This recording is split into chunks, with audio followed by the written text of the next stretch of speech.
What is up, everybody? It's your boy Duty back again with another video, and my apologies for my low upload this weekend, but your boy Duty had some real life issues to take care of. Nothing serious, but of course, real life takes precedence over the vortex. So I was a little busy this weekend, so my apologies. I am back for a full work week of content, and why not start off with this video from our boy Phil, where he talked about why he may not have ReviewTechUSA on his podcast. This should be interesting. So let's get into it. $3 in contributions today so far. Well, nearly a third of the way there to the goal. Thank you so much. Okay. Getting back on track here. So yesterday, after the reacting to Review Tech segment, I basically said I'm talking with the man about having him appear on the show, and we haven't hammered in the date yet. And honestly, that's mostly because of me, because I don't know my exact work schedules because they fluctuate, right?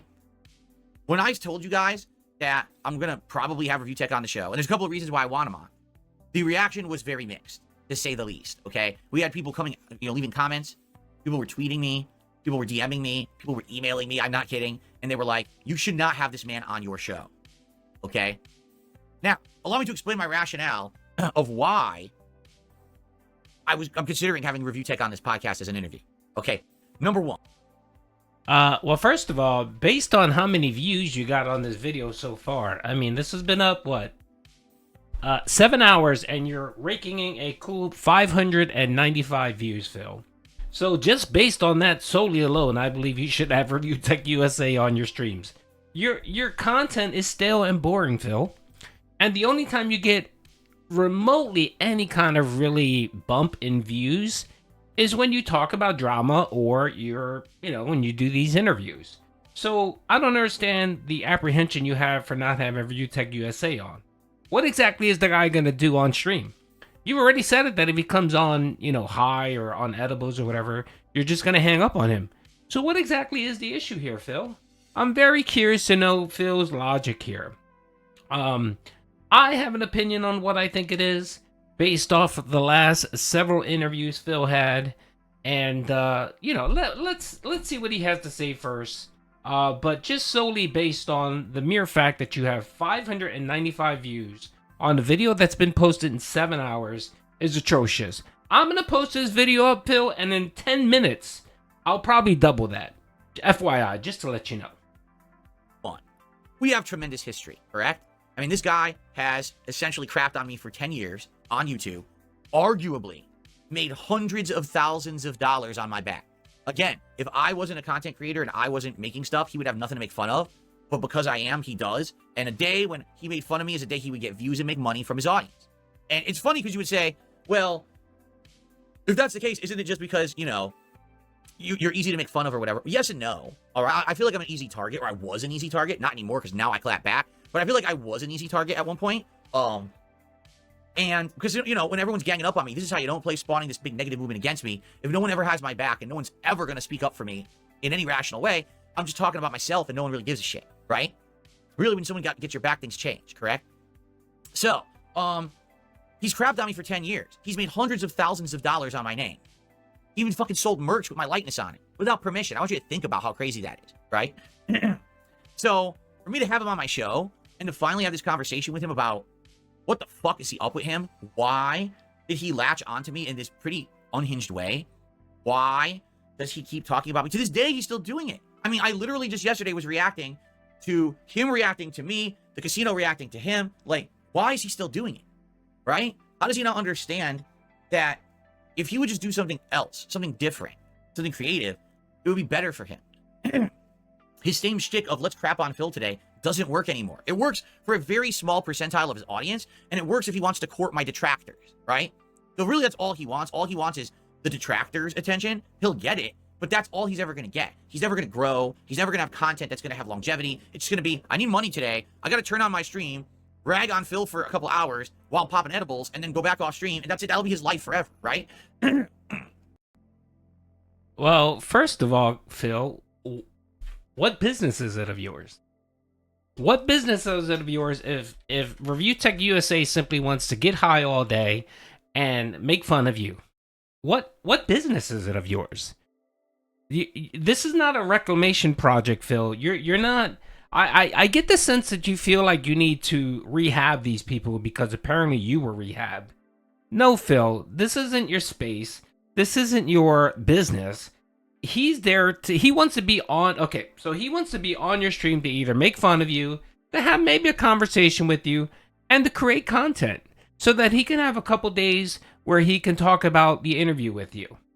That's all he really wants to do, Phil. It's not that fucking deep. Why do you need to make everything so fucking deep, Phil? It's just an interview. But again, this goes back to Phil's bullshit, nonsense where he needs to justify, this is what it is. He needs to justify doing drama content. And his mind, if he's simply just doing drama content for views and money or whatever, that's a problem, right? Because he looks like a hypocrite. But if he can attach some meaning to it where, yes, I'm doing drama content, but I'm trying to help this guy, then he can use the fucking bullshit nonsense of, well, I'm doing meaningful drama content. No, Phil, you're not a fucking psychologist. You're not his therapist. You're a fucking locale. You're a locale on the internet streaming to 200 people. That's all you are, Phil. Don't get it twisted. You're nothing more than that, Phil. So to sit here and try to act like you were redeemed, so now it's your life's mission to redeem other locales. No, motherfucker, you're still a locale, Phil. Nothing's changed. Nothing has changed, Phil. And based on the view count right here, based on your view count and how many hours this video has been up, Phil, you are still that pathetic locale that everyone makes fun of. It's just, oh my God. And again, I don't think this has anything to do with ReviewTechUSA. I think what this really has to do, it has to do with how the last two interviews blew up in his face. The Ptolemy interview, he ended up clapping back at him. He clapped back, didn't agree with him, basically called him out for being an asshole, basically said that the detractors aren't that bad, they're not as bad as you claim they are, and it made you look dumb. And then the interview before that was what? The side scrollers where we're studying Craig was there, where he made you look like a fucking idiot. He did. He called you out on your bullshit. He called you out for being a fucking liar. And you felt stupid. You felt so stupid, right? Because he told you to go fuck yourself. That you like a stumbling idiot. You go, I'm gonna go fuck yourself too. And you drop the call like a petulant child. So that's what it is. I think Phil's worried that ReviewTechUSA is going to make him look like an idiot. He's either going to troll him, or he's going to talk about his bursting, or he's going to talk about soulmate, and he doesn't care about Phil. I'm telling you right now, ReviewTechUSA doesn't care about being rehabbed or having his reputation cleaned up. If he wants his reputation cleaned up, he would probably go to Locale Live because they've asked him for months to come on stream. And that's another bullshit nonsense you're going to talk about. How no one wants anything to do with him. No, he's choosing not to do anything with anyone because he's under the microscope. When you're under the microscope, you don't fucking you don't expose yourself wide open and let people just take pot shots at you, Phil. But you don't understand that. Remember last year after the side scrollers interview where everyone ridiculed you and made you look like a bigger idiot than you were after that interview? And what did you do? You spent a year and a half hiding from everyone because you know how poorly that interview looked upon you. And that's what you do, Phil. You hide. You just do your shit and you keep quiet and you take care of your business, Phil. So again, just because you got a little bit of attention for a month and a half, which is died down, folks, FYI, died down, doesn't mean that you are any better than ReviewTechUSA. You're still King Locale, Phil, okay? And it's just let's keep listening to this idiot talk about why he's having second thoughts about having Rich on his stream. He really needs to change things. It's just stupid. So number one, just the fact that we have this history, right? But it's always been one-sided. It's always been him crapping on me. But now, the opportunity to have him on my show, in my realm of existence, in my space, and to have a real conversation with him about what is going on with this guy and what goes through his mind, I think it could be fascinating. Okay, really. Just honestly, I think it would be fascinating. Now, outside of that, there's the whole drama aspect. Let's be honest here, right?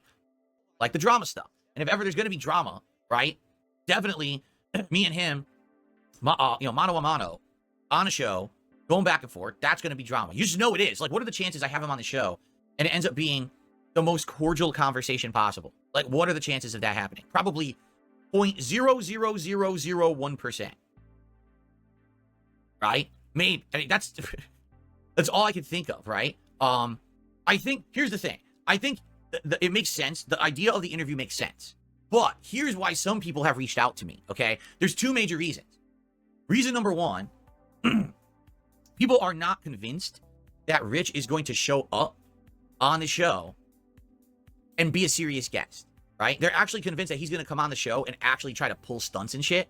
Like, for example, we were just watching the video yesterday. He called me the hard R, right? I want to, you know, people are saying, do you think the mic boost got erased? Hold on. People think the mic boost got erased? Nope, it's still there. The +3 decibel, it's there. There was an airplane flying over my house, and it was making a lot of noise, so maybe the microphone muted that, and because of that, it was silencing me, but now it should sound normal again. It was a really loud airplane going over my house right now. That's probably what you heard. Okay, so anyway. Yeah, I mean, he literally called me the hard R in his content, and it's like, what the hell? Never in my life, and listen, I grew up in Bridgeport, Connecticut, which a lot of people laugh. Connecticut is this snooty, rich state. No, it's not. There's a very small portion of Connecticut where a lot of rich people live. Everywhere else is kind of ghetto. And I grew up in a kind of ghetto area, all right? I didn't grow up affluent or rich or anything like that. And I lived in like nearly ghetto areas, right? I knew people who were really bad into drugs and gangs and bad things. Not once in my life have I ever been called the hard R. Okay? Okay, he didn't call you the hard R, Phil. I don't know what the hell you're talking about. It sounded like he was going to call you regarded, which we know you are. But again, just because you're watching the Kino Casino folks watching something and they stop something and they said, oh, he was going to call you this. No, Phil, no. And again, what does that have to do with anything with you having an interviewing him? It has nothing to do with interviewing the fucking guy, dude. Just admit you're just worried and you're scared. You're scared you're going to be made to look stupid. Because the one thing, regardless of your opinion of Rich, and I'm not defending the guy because he's done a lot of stupid shit, the one thing the guy can do is the guy can talk. The guy can gab. And he knows a lot about you, Phil, and he's going to throw up points and points and points all over. And it doesn't matter how civil the conversation is going to be. He's going to highlight a lot of your problem issues, Phil, which I know you don't like to talk about, especially now with the renaissance of DSP. So I think that's what it is. I think the fact that you're worried that he's going to come and make you look stupid. You're worried that the Ptolemy interview was bad. Most of it was bad. And Stud and Craig made you look like an idiot. I think you're worried that you're going to go for the triple, what's the hockey term? When you get 3 goals? No, not the try. Is it the trifecta? I'm not sure. I don't watch hockey that much. But when you score 3 goals, the people in the comment section will let me know what it is. A hat trick. There you go. Your boy Duty. A hat trick. I think you're worried that these 3 will do a hat trick on you and score 3 goals on you, Phil. So let's be honest. That's the reason why you're being hesitant and worried about reviewing ReviewTechUSA. Nothing more. This has nothing to do with you trying to rehab his reputation or trying to get him on level 1 like you. It has nothing to do with that because you said it yourself. The guy's crapped on you for over 10 years, right? And you shit on the guy almost once a week. So why is it you care about his reputation and him doing better? Again, it sounds like more cope here, Phil. More cope. Growing up in a bad area, it never happened. But now, at 42 years old, I'm being called the hard R by a man in his 40s who's also a content creator. And it's just fucking bizarre. Okay? So basically people are like, we don't trust that ReviewTech's going to come on your show and act professional. He might come on and try to pull stunts. He might try to do something extreme that's going to get you in trouble on YouTube, or he might not be able to hold his tongue and he says something stupid, and now you get in trouble for it because it's in your content. Okay? That's reason number 1. And people don't want him on the show. Okay? Yeah, that's not going to happen. The other reason is very simple. Basically, people, I hate to say it, are not really wanting Rich to get any kind of attention, popularity, or positivity thrown his way. Basically, they're like, no, you have to understand that in regards to ReviewTech, this has been a downfall that's been a long time coming, and he deserved it. And he was insulated from it for a long time because no one really was looking at him. He had 1 million subs, and everyone thinks that a 1 million sub YouTuber is kind of protected. I mean, there's some exceptions there like Boogie, but for the most part, like, he was insulated from any criticism. This year, all the criticism got thrown towards him, and he's literally just blown over like a deck of cards. It was always a house of sticks that looked like a house of bricks, but now the house of sticks is collapsed, and people don't want this guy to get any kind of a foundation back. Some people have actually said that if I have him in this interview and I don't destroy him, which I could do, I already have, right? Like, I literally already have done this. No, you can't, and no, you didn't, Phil. You didn't destroy anyone, Phil. You're so fucking corny, man. You are the corniest fucking boomer I have ever met in my life. God, you're so fucking corny, man. And that's the only word I can really use is just corny. Because that's what this dude is. And regarded. Corny and regarded. God. The other thing, too, Phil, is you stream to 300 fucking people max a fucking day, Phil. What clout is Rich going to get off of having an interview with you? What benefit is he going to get having an interview with you?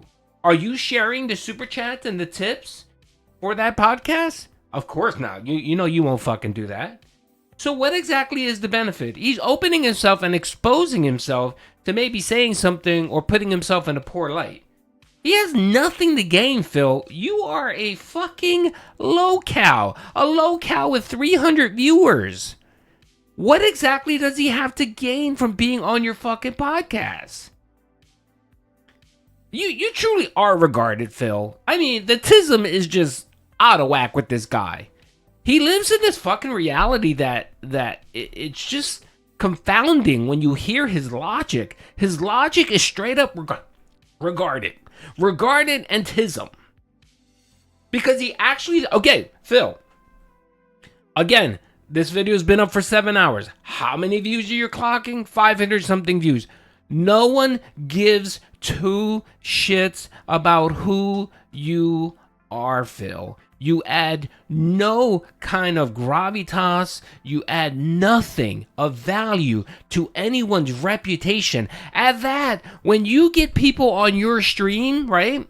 They're worried that they're going to get backlash. TTR. Ptolemy even said he was fucking worried that people were going to come in and start shitting all over him. That's why people don't want to fucking collab with you. The only people that want to come and collab are low-cow farmers like Keemstar. Because Keemstar, you can't really hurt his reputation, even if he's on your fucking podcast. Stud Craig doesn't give a shit because he's not in that realm. Again, Phil, what value do you bring to this conversation? You bring nothing to him. All he needs to do is keep doing... Okay, and then another thing is, I looked at ReviewTechUSA's numbers. He gets on average per stream 600 to 700 viewers per stream. 600 to 700 viewers per stream. How much money does he get? He averages between $300 and $400 per stream. That's tips and super chats, Phil. And he has memberships.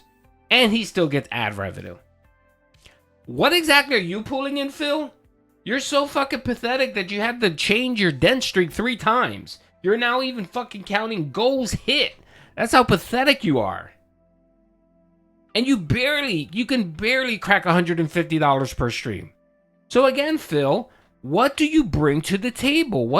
And again, I'm not defending ReviewTechUSA.